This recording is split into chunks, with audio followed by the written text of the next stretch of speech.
ফের দেখতে চলেছি একটা পাহাড়ি স্বপ্ন, একটা ছোট্ট পাহাড়ি গ্রাম, দুদিনের সুন্দর থাকা, আর তার সাথে অনেক অনেক মেঘ। আমাদের সাথে অর্থাৎ লাইফ ইন এ ট্রাভেল ব্যাগের সাথে দেখতে চলুন ছোটা মাংবা ফিনং হোমস্টে। ভালো লাগবে এটুকু গ্যারান্টি দিয়ে বলতে পারি।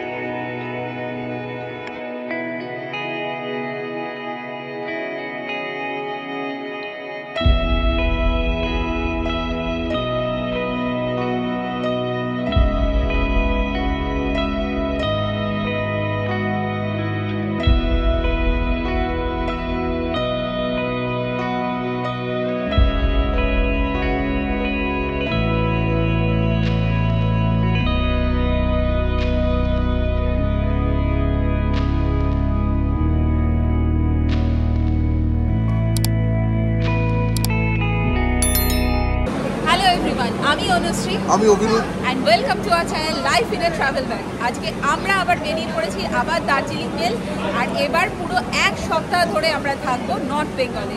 অনেক মজা হবে, অনেক জায়গায় যাব, সব আপডেটস নিয়ে চ্যানেলে আসবো, সঙ্গে দেখো।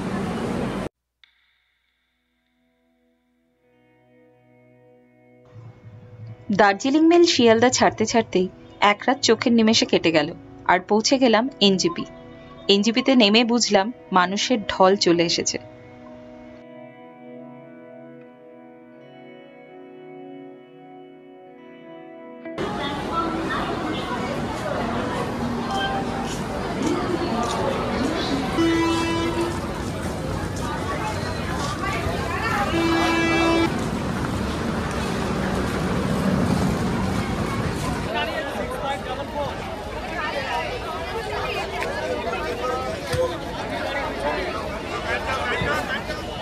Good morning. তো আমরা পৌঁছে গেছি এনজিপি। এনজিপি থেকে গাড়িতে উঠে পড়েছি। গাড়ি আসতেই টাইম লাগাচ্ছিল কারণ প্রচণ্ড জ্যাম, অগণিত মানুষ, প্রচুর গাড়ি। তো গাড়ি আসতে টাইম লাগলো। এখন আমরা গাড়িতে উঠলাম, এখন আমরা যাচ্ছি আমাদের হোমস্টের দিকে। এখন বেরোয়নি, এখনও শিলিগুড়ির মধ্যেই রয়েছি, জাস্ট স্টেশন থেকে বেরোলাম। আমাদের সঙ্গে রয়েছে প্রশিল ভাই আমাদের নিয়ে যাবে। তো আমরা যাব, রাস্তা দেখাবো, রাস্তার কি অবস্থা। প্রশিল ভাই তো ভোর 3টায় বেরিয়েছে, এখন বাজে 9টা, তো 8:30 বাজলো ঢুকতে। তো এখন দেখি কতটা জ্যাম, রাস্তায় কতটা জ্যাম থাকে। চলো তোমাদের পুরো দেখাবো জার্নিটা, এনজয়।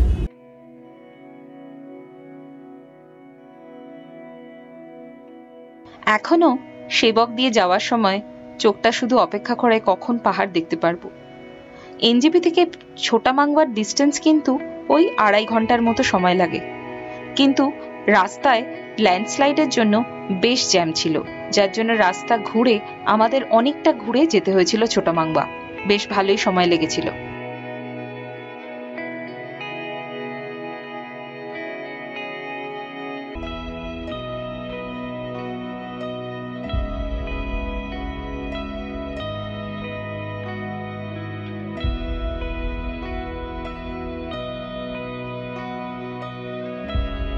তাই জ্যামের মধ্যে আমরা সেবক কালীবাড়ি ক্রস করেই চলে গেলাম ব্রেকফাস্ট করতে একটা রোড সাইড রেস্টুরেন্টে, আর রেস্টুরেন্ট থেকে ভিউটাও ছিল দুর্দান্ত।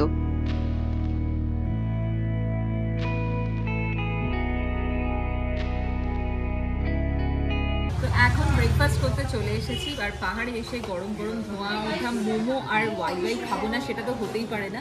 চলে এসেছে এগ ওয়াই আর চিকেন মোমো, এখন খাবো জমিয়ে।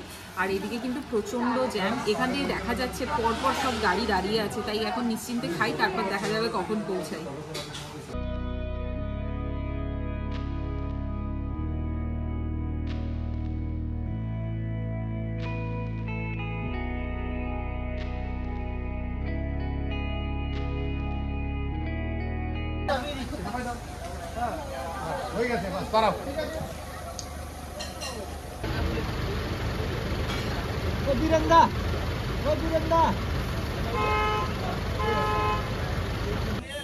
তো এখন আমরা দাঁড়িয়ে রয়েছি ব্রেকফাস্ট শেষ করে। প্রচুর জ্যাম এখানে, সামনে তিস্তা বাজারের ওখানে ল্যান্ডস্লাইড হয়েছে, 3 দিন ধরে বৃষ্টি হয়েছে, বৃষ্টি হওয়ার ফলে রাস্তা ধসে গেছে। তো এখন ওই পাথর পড়েছে বড় বড়, সেই পাথরগুলো সরাচ্ছে, জানি না কখন রাস্তা ক্লিয়ার হবে। একদিক দিয়ে গাড়ি যে গাড়িগুলো নামছে অর্থাৎ শিলিগুড়ির দিকে যাচ্ছে সেইগুলো ক্লিয়ার হয়েছে, আগে সেটাও চলছিল না, এখন সেটা মুভমেন্ট হচ্ছে। কিন্তু এদিক থেকে যেগুলো পাহাড়ে উঠছে সেই গাড়িগুলো কিন্তু আমরা এখনও দাঁড়িয়ে রয়েছে, একদম স্ট্যান্ড স্টিল, বহুক্ষণ ধরে বসে রয়েছি, জানি না কতক্ষণ আরও ওয়েট করতে হবে।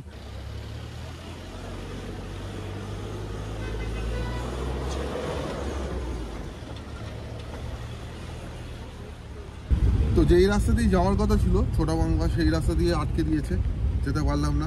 তো এখন যেই রাস্তা দিয়ে যাচ্ছে এটা মৌপুর রাস্তা, মৌপুর রাস্তা দিয়ে ঘুরিয়ে দিল, আমরা এখন মৌপুর রাস্তা হয়ে যাব। অনেকটা ঘুর হয়ে গেল, কিছু করার নেই, ম্যাক্সিমাম জায়গায় রাস্তায় কাজ হচ্ছে। এরকম অবস্থা নর্থ বেঙ্গলে আগে ফেস করিনি, সত্যি বলতে সাংঘাতিক অবস্থা। চারপাশে রাস্তা বন্ধ, রাস্তায় কাজ হচ্ছে, প্রচণ্ড জ্যাম আর প্রচুর ট্যুরিস্ট।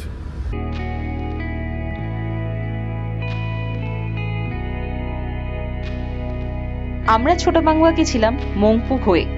মংপুর রবীন্দ্র ভবনের ভিডিও কিন্তু আমাদের সিটং এর এপিসোডে পেয়ে যাবেন, যদি দেখতে চান তাহলে প্লেলিস্টে গিয়ে দেখে নিতে পারেন।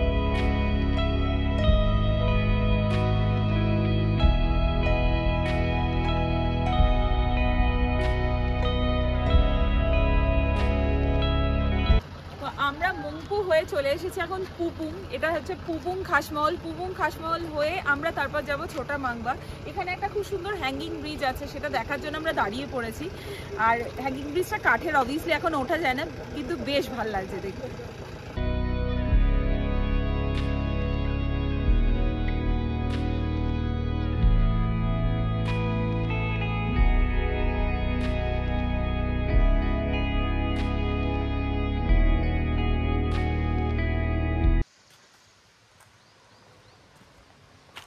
হ্যাঙ্গিং ব্রিজে কিন্তু ওঠা যায় না এখন, হ্যাঙ্গিং ব্রিজটা বন্ধ।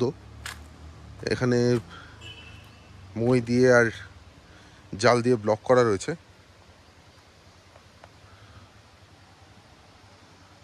অনেক পুরনো হ্যাঙ্গিং ব্রিজ, এই নতুন ব্রিজটা তৈরি হয়েছে, ওখান দিয়ে গাড়ি যাতায়াত করে।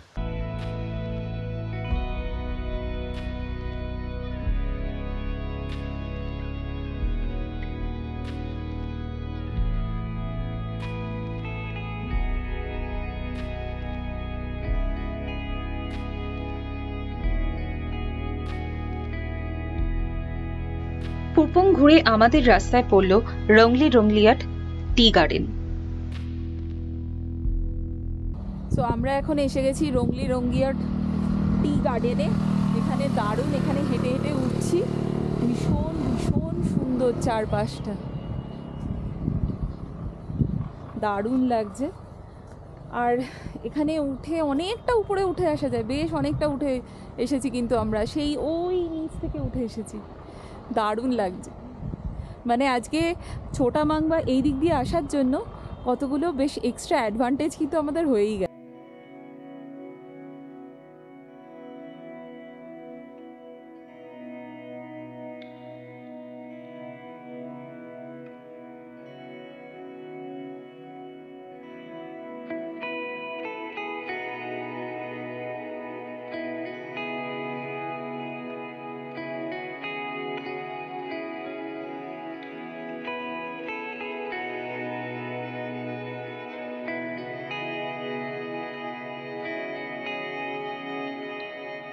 ছোটাবাংলার ফিনং হোমস্টে পছন্দ করার আগে কিন্তু অনেকবার গুগল রিভিউ পড়েছিলাম।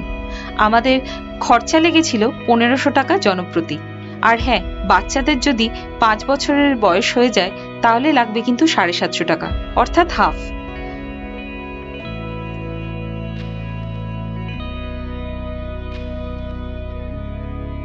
ডেসক্রিপশন বক্সে কন্ট্যাক্ট ডিটেলস সমস্ত দেওয়া থাকবে, চাইলে যোগাযোগ করে নিতে পারেন।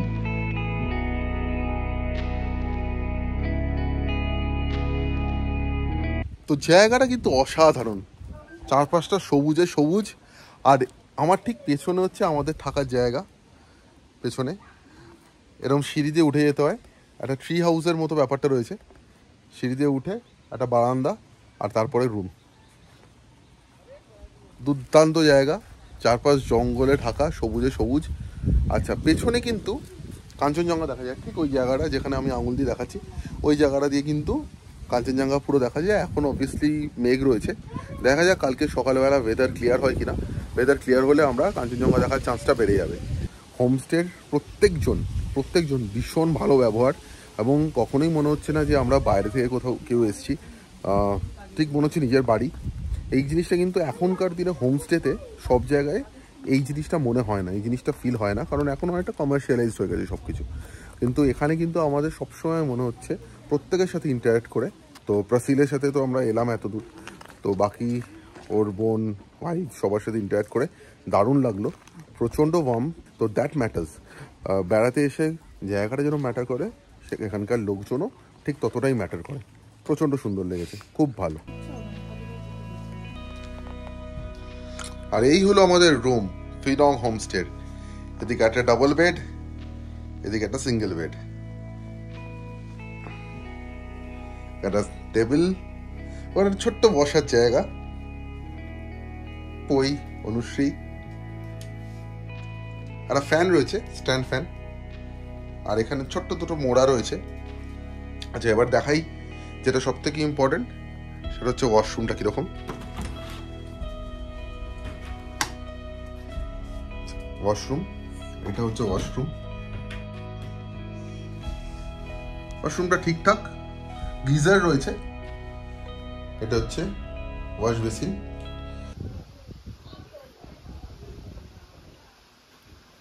পিনং হোমস্টেতে এসেই গরম গরম চা, এত রিল্যাক্সিং লাগছে কি বলবো। এতক্ষণ ধরে যে হেক্টিক ভাবে এইভাবে এতটা রাস্তা এলাম, এই জায়গাটা কিন্তু অ্যাকচুয়ালি এনজেপি থেকে কাছে, 2.5 ঘন্টা ম্যাক্সিমাম লাগে।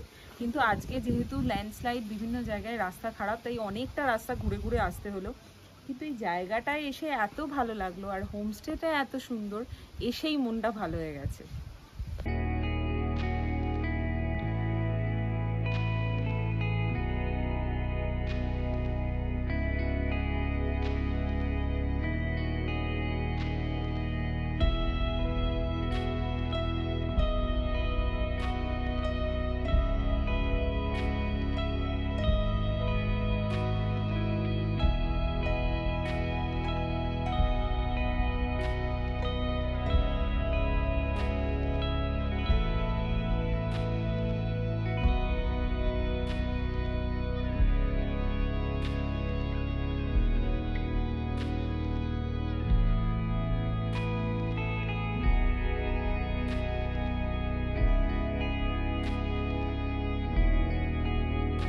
ফ্রেশ হয়ে এখন চলে এসেছি ডাইনিং রুমে। একদম ছোট্ট কিউট একটা ডাইনিং রুম। এখানে আমরা এখন লাঞ্চ করব, যদিও বাজে ঘড়িতে 4টে, বাট তাও পাহাড়ে এলে 4টেতে লাঞ্চ ইটস ভেরি কমন। আর সব থেকে মেন হচ্ছে এখানে এত সুন্দর করে সাজানো। এখানে কি সুন্দর লেখা আছে, you don't need a silver fork to eat good food. খুব সুন্দর অ্যাস্থেটিক্যালি সাজানো এই পুরো হোমস্টেটাই।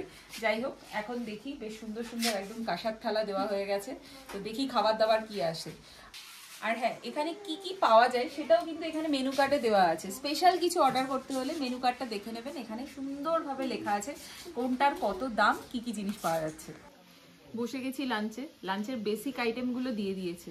সব থেকে ইম্পর্টেন্ট হচ্ছে রাইসের যে মানে পাত্রটা দিয়েছেন, কি সুন্দর দেখতে। হ্যাঁ, রাইস এসে গেছে, ডাল এসে গেছে, পাঁপড় ফ্রাই এসে গেছে, আলু ভাজা আর স্যালাড। বাকিগুলো ডেফিনেটলি আসছে। তো পইয়ের প্রচণ্ড খিদে পেয়ে গেছে, তাই আমি রাইস এখন ওকে দিয়ে দিচ্ছি। ভাত ডালটা খাওয়া শুরু করুক, তারপর বাকিগুলো আসলে খাওয়া শুরু করবে। একটা বেশ নতুনত্ব জিনিস দিয়েছে, সেটা হচ্ছে দেখাই। মেথি আর পেঁয়াজ দিয়ে একটা কিছু ভাজি, খেয়ে দেখবো কেমন। বেশ নতুনত্ব, এরকম কিন্তু আগে কখনো খাইনি, মানে ডাল দিয়েই খাওয়ার মতো।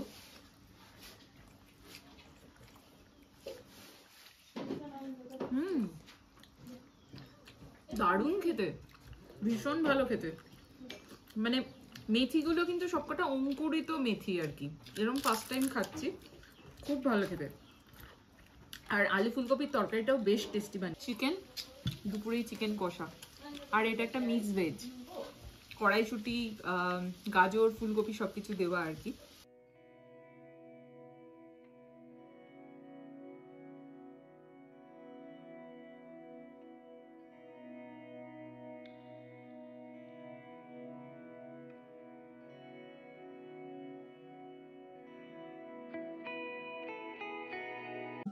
বাইরেটা চুপচাপ হেঁটে বেড়াচ্ছি নিস্তব্ধ। ওই একটু রেস্ট নিচ্ছে আর আমি বাইরে অ্যাজ ইউজুয়াল ঘুরে বেড়াচ্ছি। এরকম শান্তিতে দুপুরবেলাটা সাধারণত কলকাতায় থাকলে একদমই কাটানো যায় না, কিছু না কিছু কাজ থাকেই। পাহাড়ে এসে এটাই মজা। আর বেস্ট হচ্ছে এই হোমস্টের আশেপাশে সেরকম কোনো হোমস্টে নেই বা সেরকম বাড়িঘরদোর আছে একটু দূরে দূরে, ওই জন্য একদম পাখির ডাকগুলো থেকে শুরু করে দূরে গান চলছে কোনো বাড়িতে, একদম ভীষণ সুন্দর আওয়াজটা আসছে, ভীষণ।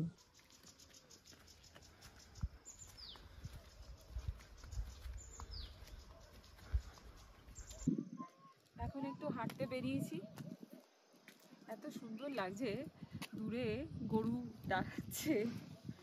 মানে এখানে তো সব কিছুই ফার্মের মতো থাকে, মানে পুরোটাই ফার্মস্টে বলা যায়। মানে যারা থাকেন তারা, তাদের গৃহপালিত পশু সব রয়েছে, গরু, হাঁস, মুরগি, ছাগল সব রয়েছে, সাথে অর্গানিক ফার্মিংও রয়েছে, খাবার দাবার সমস্ত কিছু ফ্রেশ। আর সব থেকে ফ্রেশ হচ্ছে এই এয়ারটা, একদম প্রাণ ভরে ফ্রেশ অক্সিজেন, এর থেকে ভালো কিছু হতে পারে না।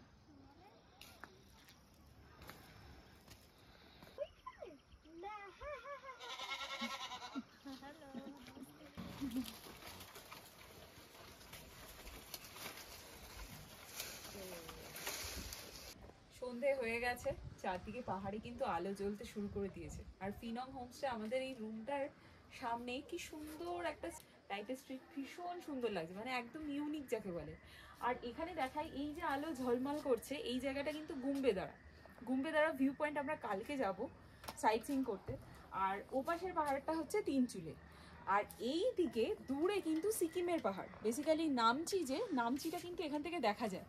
নামচির সবকটা পাহাড়ের সমস্ত কিছুই দেখা যায়, কিন্তু এখন তো অন্ধকার হয়ে রয়েছে আর মেঘলাও হয়ে আছে, ওই জন্য পরিষ্কার বোঝা যাচ্ছে না। ওয়েদার ক্লিয়ার থাকলে কিন্তু সুন্দর নামচি এখান থেকে দেখা যায়। যে কোনো পাহাড় থেকে সন্ধেবেলাটা অপূর্ব লাগে, আর ছোট মাংবাতেও তার ব্যতিক্রম হয়নি। দূরের চিকমিকি আলো দেখতে দেখতেই সময় কেটে গেছিল।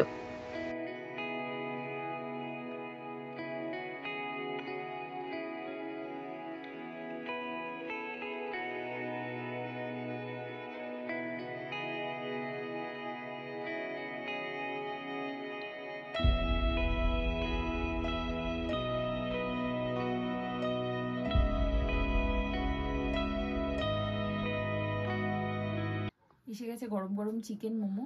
আমরা ভেজ পকোড়া তো খেয়েছিলাম, কিন্তু চিকেন মোমো অর্ডার দিয়েছিলাম। 10 পিসের দাম 110 টাকা। তো একটা সসও দিয়েছে, সসটা কিন্তু ঠিক ওই রকম লাল লাল দেখতে না, একটু সাদাটে, ভালো খেতে। এরকম সস আমি খেয়েছি আগে, একটু বাদাম দিয়ে বানানো, ওই জন্য সাদাটে দেখতে, খেতে বেশ ভালো। চিকেন মোমোতে ভালো চিকেনের ফিলিং রয়েছে, খুব টেস্টি খেতে, আর গরম। পই আর অভিরূপ বসে গেছে চেস নিয়ে, ওরা এখন চেস নিয়ে খেলছে সন্ধেবেলা। আর আমি ঘুরে বেড়াচ্ছি। একটু আগে এখানে হোমস্টে আমাদের ওনার এসেছিলেন, তার সাথে খানিকক্ষণ গল্প টল্প করলাম। আর এই যে কালকে দোল, আর এই যে দোল পূর্ণিমার চাঁদ।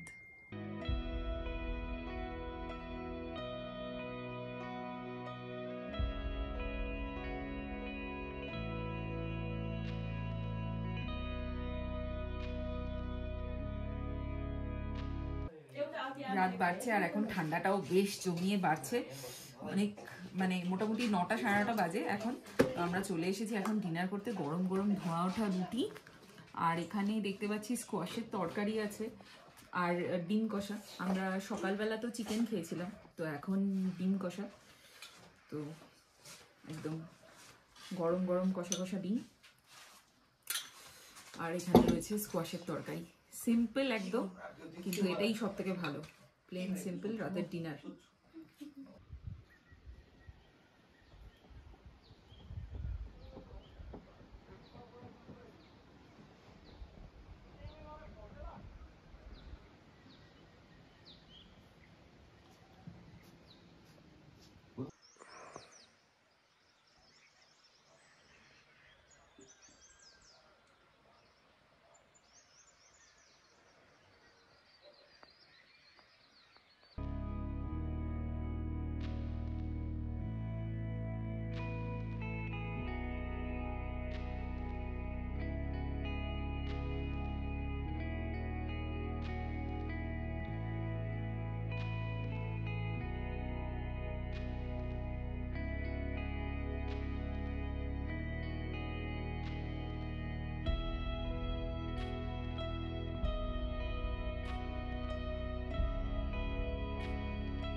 Good morning from Finong homestay.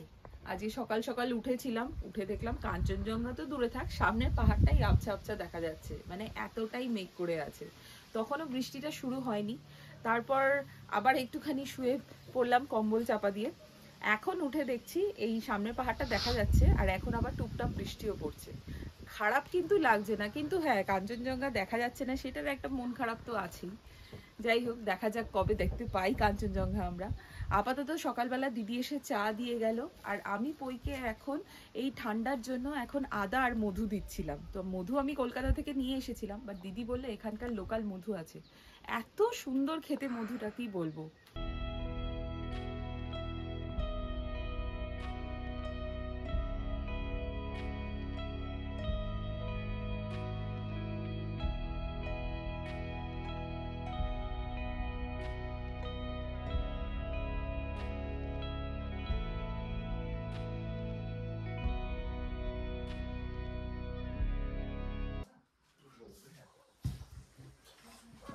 চলে এসেছি ব্রেকফাস্ট টেবিলে।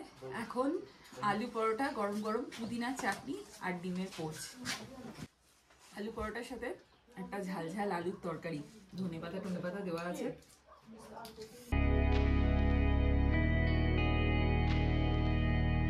ছোট মাংবার ভিডিও কিন্তু আজকে এই অবধি। এর পরের পর্বে আমরা নিয়ে আসব নতুন নতুন সাইট সিইং, যেগুলো আপনি অফবিট দার্জিলিং বা ছোট মাংবা থেকেও করতে পারেন।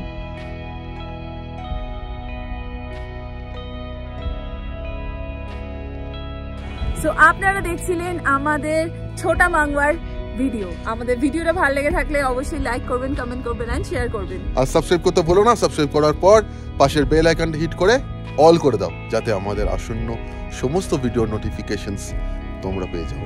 আমাদের এখন চলছে নর্থ বেঙ্গল সিরিজ, পুরো সিরিজটা দেখতে থাকুন। আর টিল দেন টাটা।